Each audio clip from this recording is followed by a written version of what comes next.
this is Keiko, and I'm celebrating my 10th anniversary of being on YouTube today.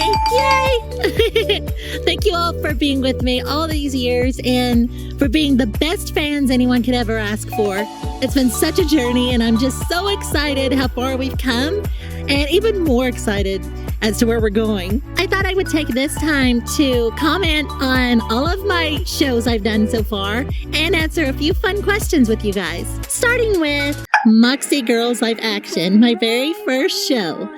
I did it in 2010. What do I have to say about this one?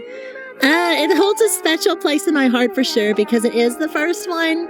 And I wasn't taking myself seriously at all. And I certainly had no idea I would still be doing this 10 years later. So I love how free I was when I was doing it and how there wasn't any pressure. It was just really fun and curious, the whole thing.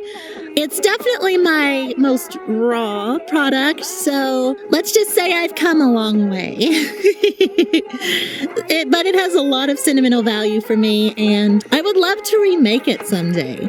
As a matter of fact, I'd love to remake a lot of my early work, but I don't really think that's necessary because they all have their own charm. I love Sailor Moon, so this show was a lot of fun to make because it had that touch. I'll never forget the idea of doing videos like this. I was riding in the car one day and it just hit me because I had just gotten these dolls for Christmas, and it just hit me like, hey, why don't you put them in front of a camera like miniature people and make a show?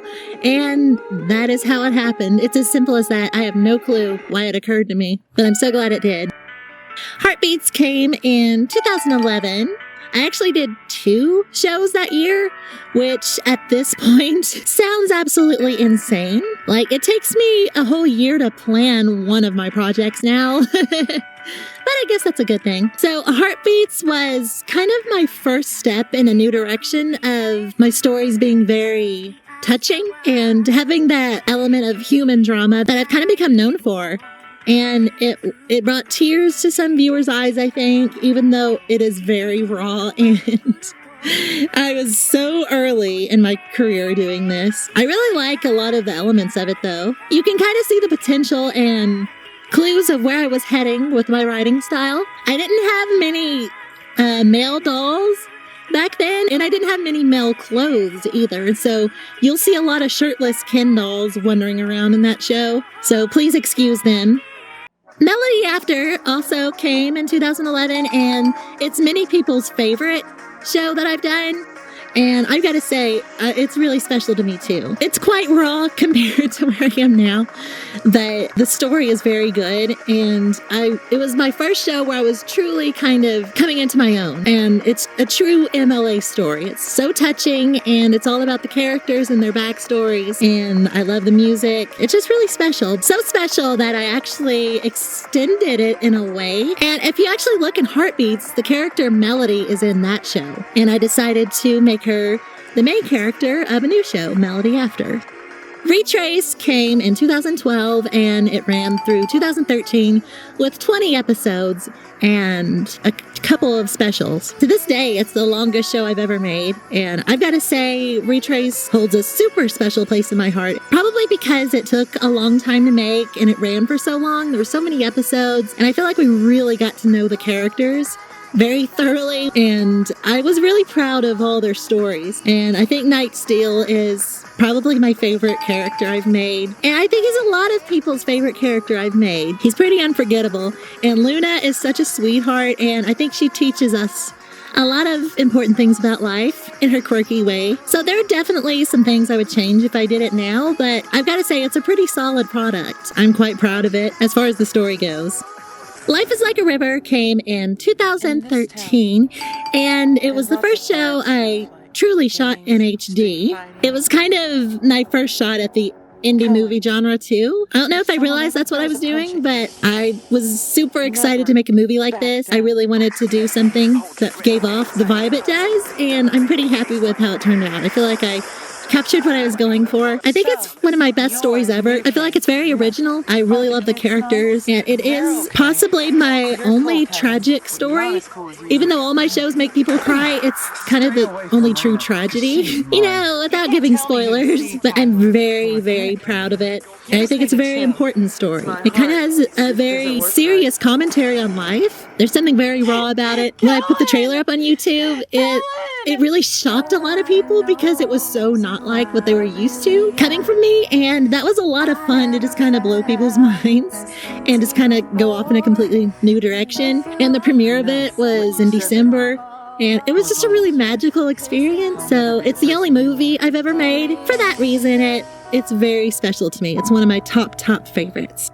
Dear Kai came in 2014 and ran through 2015. I feel like Dear Kai is, besides Project Infinity, one of my most solid works. I was really starting to learn how to polish my work visually. It's very visually beautiful, I think. The setting is one of the most solid settings ever. The world feels very convincing and magical. There's a certain magical feeling I captured in it that kind of reminds me of Studio Ghibli. I don't really know how I did it, but I really achieved what I was going for, and I think the story is really good. There's a lot of sobbing, but it's a really good story, and it's got a very good ending, I think. It's also my first show that I had special effects. Like, there was green screen and monsters and all kinds of crazy stuff. And that was a first for me. So it was a big learning experience. It was kind of evidence of what was to come. And it opened up a whole lot of new doors as far as fantasy and just being able to make shows with special effects. It was the first one to venture in that direction for me. So I feel pretty comfortable suggesting Dear Kai to people who have watched Project Infinity, because a lot of my earlier work isn't as polished as my current work, but I feel more comfortable with Dear Kai. And as you all know, in 2018, Project Infinity finally premiered after a 3-year hiatus from Dear Kai. It wasn't really a hiatus because I was working the entire time trying to get a new show together. And, you know, the interesting thing is, for a long time, I thought I was going to make a mystery kind of investigation series. And I was going to make Lexa Stone star in it and Brayden, but it didn't happen because I suddenly decided to shelve that and do something a whole lot harder and time-consuming, and that was Project Infinity. But in all honesty, I really have enjoyed making Project Infinity. For those of you who follow me on Tumblr, you may remember me posting about how much I wanted to quit for making Dear Kai at times because I was just kind of over it. It was taking a long time. And so that kind of made me worry, you know, if that would be the case for my future work. And so I've been very happy to see that it's not the case. I'm loving making Project Infinity. It's definitely the most complicated, the biggest, the hardest show I've ever made. In a way, the experience I've gained over the last 10 years has made it actually not extremely hard. If I tried to make this show when I first started, I would have lost my mind. But now I just know it's a part of the process and that's how it goes, you know? And I'm most proud of Project Infinity because it's so solid and I feel like I've finally gotten really polished visually and audio-wise. It's just everything's finally come together. And the cast is incredible. It's the first show where I've had such a huge cast and I get to work with these amazing actors and actresses who live all over the globe, and we're coming together and making art, you know, that's so much fun. I don't know, it's just the thing with Project Infinity, I feel like even when, you know, it's tough, it's so worth my time. It's everything I've wanted to make for a long time. I would go to the movies, and I would just be so impressed by certain movies I saw. They were usually big, dramatic, action-packed, special effect movies. I was just like, wow, I wish I could evoke that kind of feeling. But I just don't see it happening. And I always, I've actually had Project Infinity in the back of my mind for a long time, like 10 years ago was probably the earliest versions of it. But I just never thought I could do it. And I finally have the special effects capabilities and the experience to do it properly. And so now I go see those movies and I don't have to feel all, wow, I wish I could do that, because I am doing it, you know? So now that we've gone down memory lane, why don't I answer a few quick questions with you guys? Starting with, did I think I would be doing this 10 years later when I first started? And the answer is no. Definitely no. I mean, I was just such an unpolished kid doing this for fun. You know, just sitting down in my backyard, not really caring if it was any good or not.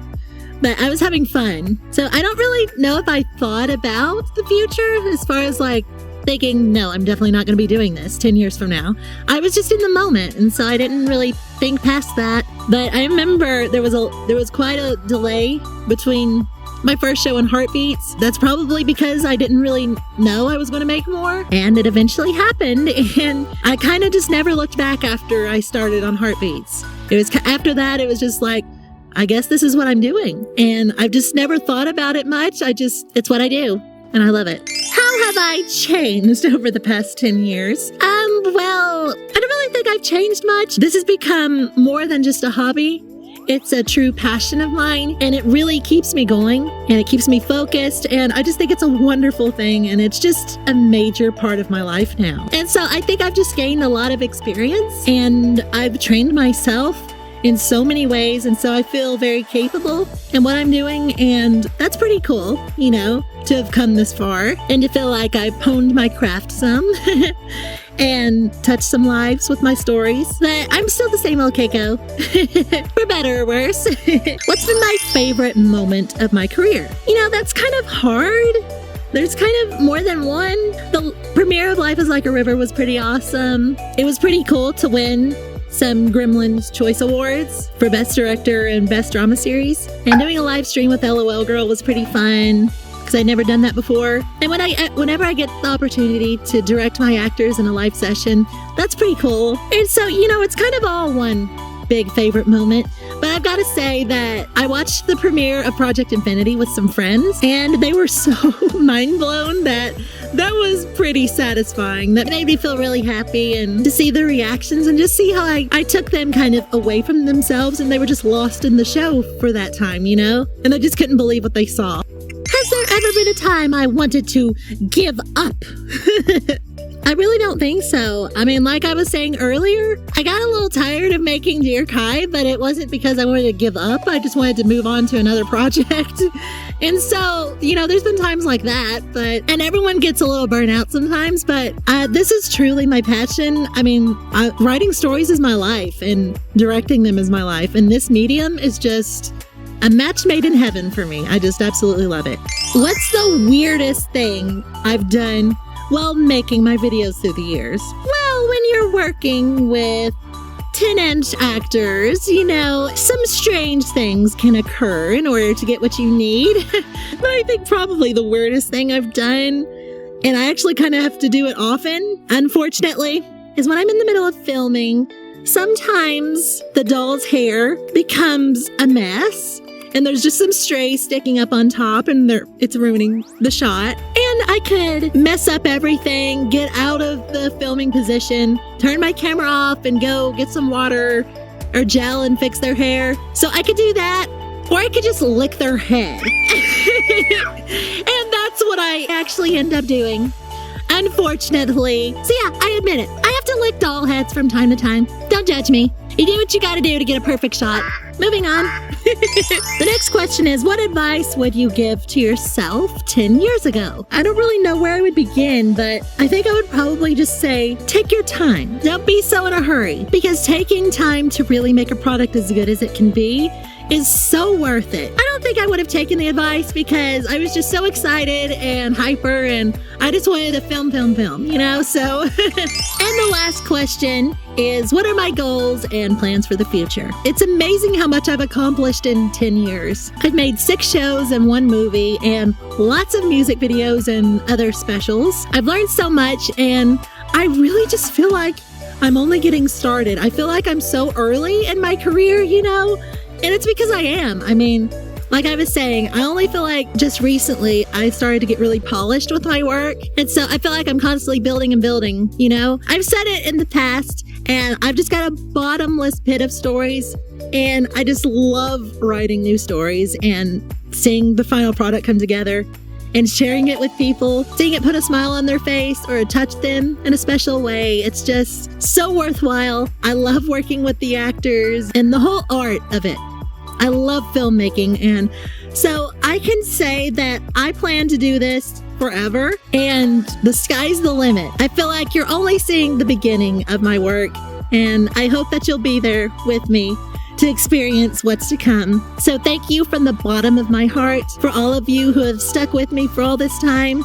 And for those of you who are new, so many people, I mean, how could I ever name them? ST Exclusive, Film Critic 997, Dolls Will Be Dolls, Pink Popcorn, Voice Acting Friend Sid. I can't possibly name them all, but you all know who you are. And just know how much I love you and appreciate you.